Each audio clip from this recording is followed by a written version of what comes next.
Imaginez que vous êtes DIRCOM, dans le secteur des assurances, que vous avez déjà un beau CV et pas mal de succès à votre actif. Et puis un jour, en novembre 2024, on vous dit banco, on vous attend pour diriger la communication d'Allianz France. C'est exactement ce qui est arrivé à Constance Viblet, qui est aujourd'hui, vous l'avez compris, la directrice de la communication et de la marque d'Allianz France. Un petit rappel, Allianz France, ce sont près de 8000 collaborateurs. Allianz, d'une manière plus générale et plus globale, c'est la 25e marque mondiale et la première marque mondiale d'assurance.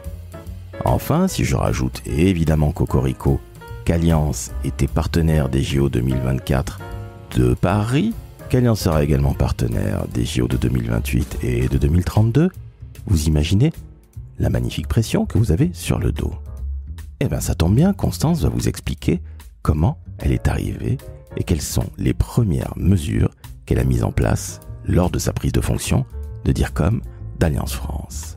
Cet épisode est volontairement très court. Pourquoi ? Parce qu'il y a énormément de choses à apprendre.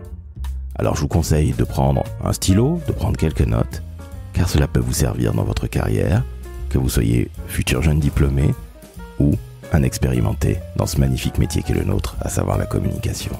Je suis Laurent François, fondateur et dirigeant de l'agence Maverick, et inutile de vous dire à quel point j'ai pris un très grand plaisir à discuter avec Constance Viblet, la DIRCOM et marque d'Allianz France. Très très bonne écoute en sa compagnie.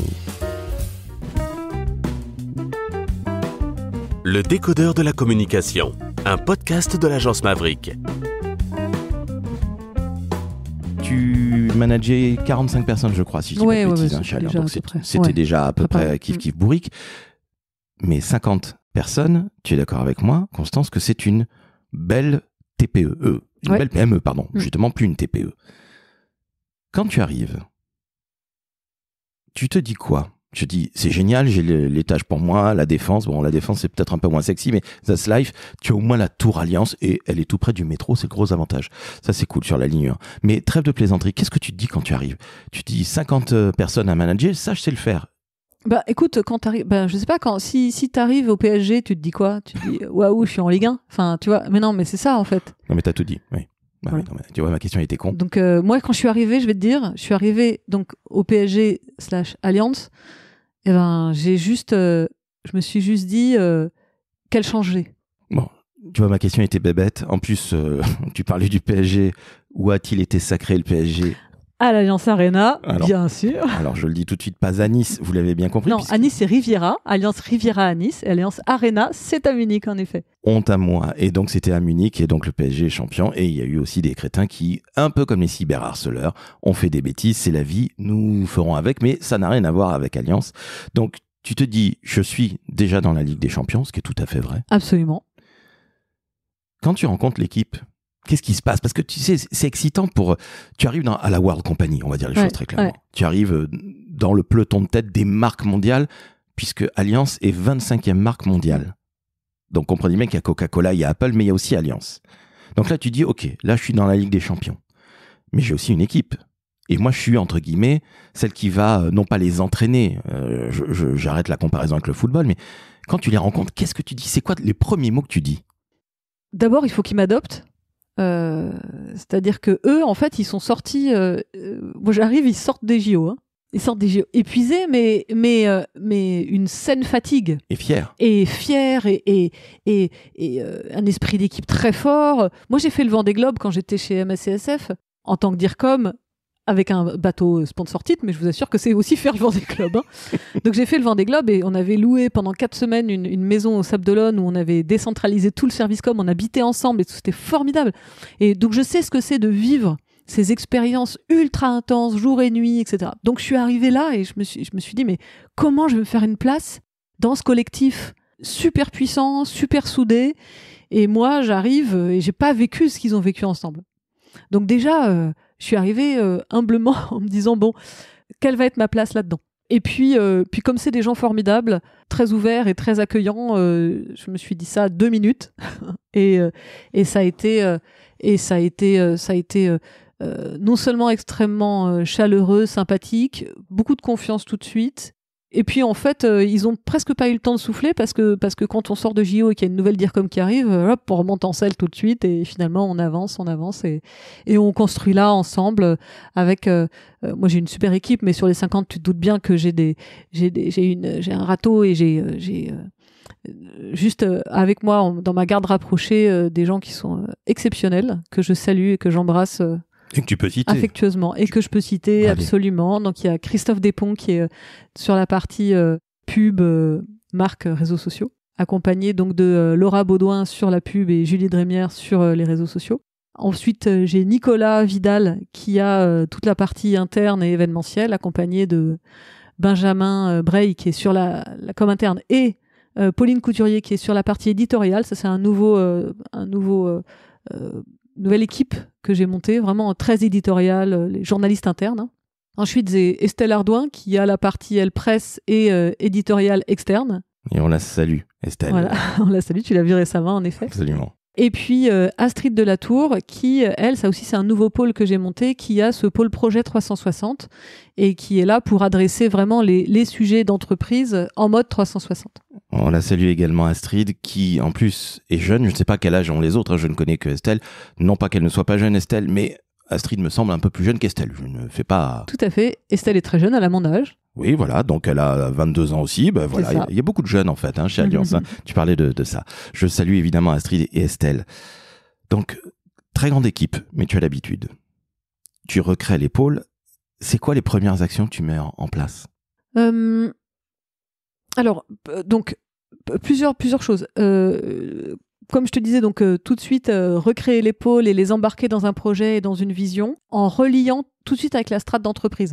Nous, la com, enfin tout le monde le sait aussi, hein, la communication n'est pas toute seule, autoportée. La communication, ça rime à une stratégie d'entreprise et on est là pour augmenter et faciliter le déploiement de la stratégie d'entreprise. Donc, une de mes premières actions, c'était bien de redescendre cette stratégie d'entreprise de manière à ce qu'on arrive ensemble à bien plugger notre strate de com sur la strate d'entreprise. Cette strate d'entreprise, tu en discutes lorsque tu es recruté ou lorsque tu es en phase de recrutement, ou est-ce que tu en discutes en parallèle, évidemment, lorsque tu prends ton poste ? Alors, les deux et encore maintenant, parce qu'en fait, on est en train de lancer le prochain plan strat 25-30, ce qui fait qu'on est en plein moment de clôture du plan strat précédent et du lancement du suivant. Donc, on est vraiment au cœur de ces sujets. Comment ça se passe dans ces cas-là ? Tu discutes avec Fabien, que l'on salue, qui est burné. Félicitations, monsieur. Bravo, le courage. Toi et moi, on va pas se dire que le courage, c'est important parce que ça fait partie de nos gènes et de notre ADN. Mais tu sais bien que la greffe de Coronès ne marche pas. C'est ce que disait feu le président Chirac. Donc, très heureux que Fabien ait du courage. Mais comment tu fais pour la comprendre ? Qu'est-ce que tu fais concrètement ? Alors, nous, on a la chance chez Allianz d'avoir pas que Fabien qui est un super DG. Il y a aussi, les gens chez Allianz sont assez... très haut niveau. On a la chance d'avoir, qui est d'ailleurs un de mes collègues, un directeur de la stratégie qui s'appelle Jean-Baptiste, et que je salue, Pérez Torres, et qui, du coup, lui, écrit avec ses équipes aussi, avec tout le monde, parce qu'on a fait tout une grande consultation interne, on a récolté 4000 idées des collaborateurs pour aller construire le plan strat, etc. Donc ça a été toute l'année une dynamique interne très très forte.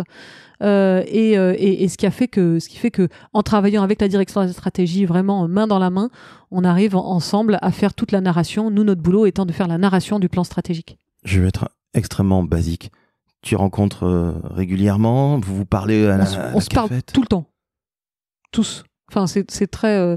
Alors, et le deuxième action quand même que j'ai mis en place très rapidement aussi, c'est sortir.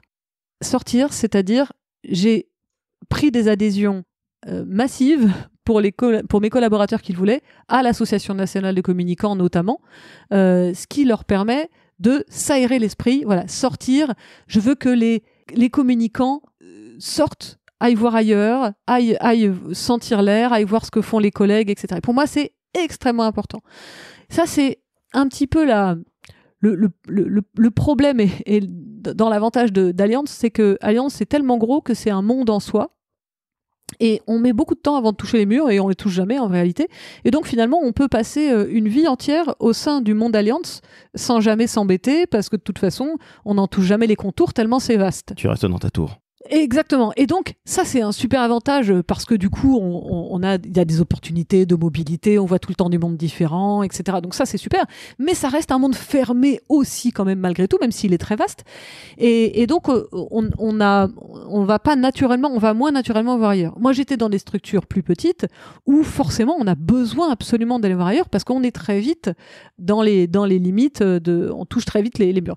Donc, là, des associations comme l'Association nationale de communicants dans les locaux de laquelle on est aujourd'hui permettent à des collaborateurs de services communication en étant adhérents de consommer et de s'inspirer en allant faire des scènes ouvertes, des formations, etc. Mais j'allais dire de s'oxygéner le cerveau. Absolument. Parce que comme tu le dis très justement, dans votre grande tour à la Défense, c'est une image évidemment, mais c'est vrai que vous êtes 50, c'est pas un tout petit service, on est bien d'accord, bien au contraire.